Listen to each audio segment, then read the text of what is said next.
All right, let's dive straight into this explainer and look at an absolutely mind-blowing connection between classical mechanics, insurgent warfare, and the beautiful game.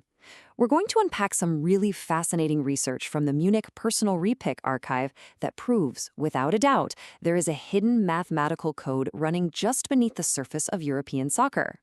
So, here is the ultimate question. What do European football and insurgent warfare actually have in common?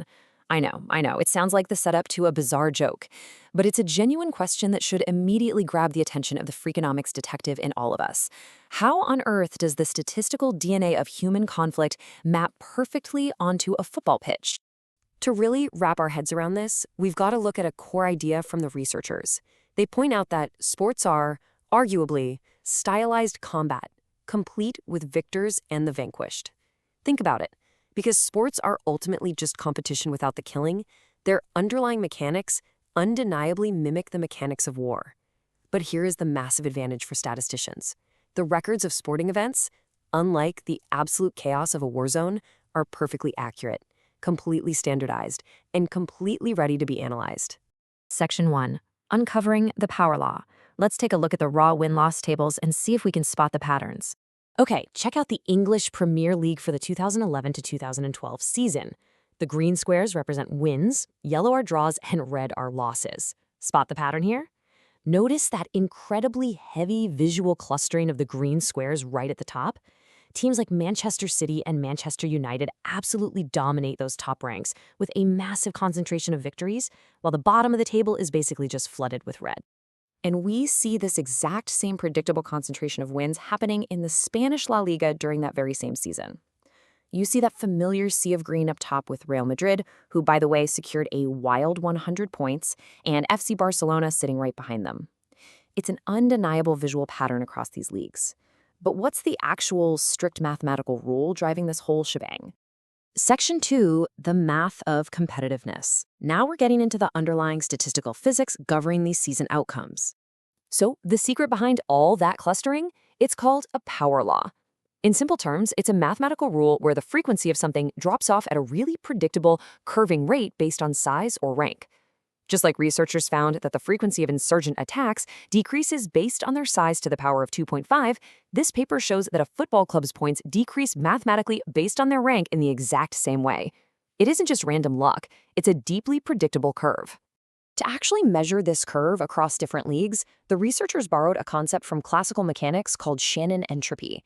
Now, if you aren't a physicist, stick with me here.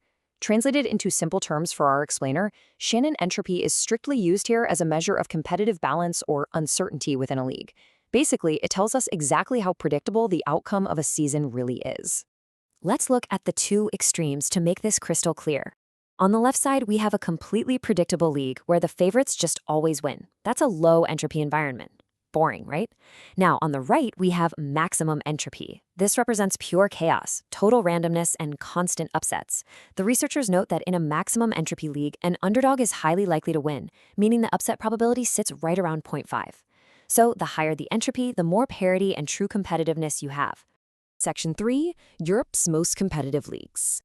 Let's use this exact math to reveal the definitive ranking of Europe's most competitive seasons. The researchers actually crunched the numbers across 15 different European leagues over multiple seasons based on their Shannon entropy. Let's count down the top 5 most mathematically unpredictable and therefore competitive seasons. Grouping the bottom 4 quickly, we've got the Italian Serie A from 29-10 at number 5, French League 1 from 2011-12 at 4, Spanish La Liga in 2008-09 at 3, and the English Premier League in 2010-11 taking second place.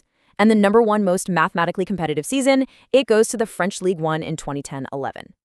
Look really closely at the data for the French Ligue 1 here. Notice Montpellier's incredible 2011-12 season right up at the top. You can see their green squares are way more scattered, and those red and yellow squares, they're distributed much more evenly down the ranks compared to the highly polarized, top-heavy tables we saw in Spain or England. The data literally proves that the French League consistently produces some of the most random and therefore fiercely competitive football in all of Europe. Section 4, the arms race of adaptation. Okay, so the absolutely crucial point here is understanding exactly why this hidden mathematical equilibrium emerges. It all boils down to what scientists call a progress curve, which is captured in 3 simple steps. Step 1, Teams innovate new tactics. Step 2, opponents study those tactics and counteradapt. Step 3, a mathematical equilibrium is reached. As teams repeatedly play each other over a long, grueling season, they learn to outsmart their rivals. It's a literal arms race of productivity, exactly like two opposing factions in a conflict trying to constantly one-up each other. The researchers hit the nail on the head when they described this dynamic. They said, like predators and prey in constant competition, there emerges stasis, as each adaptation by one is countered by an adaptation by the other. I love that evolutionary analogy because it makes this abstract statistical mechanics feel visceral, you know? It's grounded in real human behavior. This power law distribution isn't some crazy coincidence. It is the literal mathematical footprint of human adaptation. So what's the so what here? What is the practical takeaway from all this dense physics? Well, the researchers concluded that because these power laws are remarkably stable over time, a smart club manager can actually estimate their final rank based solely on targeted points. You don't need to panic over the unpredictable chaos of a single match. Over the course of a full season, the math holds up, and the power law dictates the hierarchy. Which leaves us with this final, massive question. Can you use this exact math to predict your favorite team's final rank based on targeted points? The next time you sit down to watch a match, remember, you aren't just watching a game. You're watching a real-time, high-stakes arms race, governed by the exact same statistical laws as insurgency and classical mechanics. Grab the data for your favorite league and see if you can spot the hidden math for yourself.